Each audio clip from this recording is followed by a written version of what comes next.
For example, to classify an epoch by the titles of the books which predominate, which are typical, hegemonic for that epoch.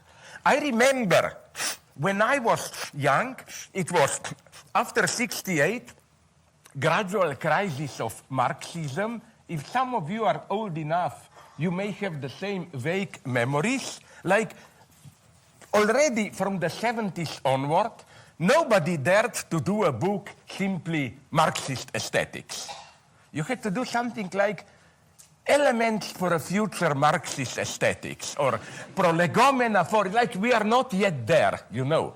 And even some leftist parties that emerged at that point were not communist party, but group to organize a communist movement and so on, you know, a distance.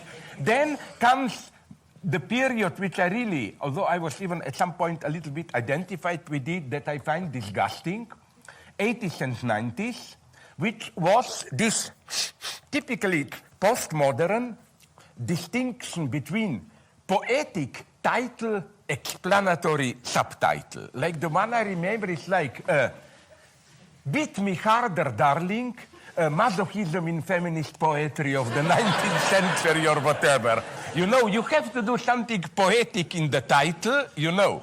And frankly, I don't have a theory what comes after that, but it's an interesting choice.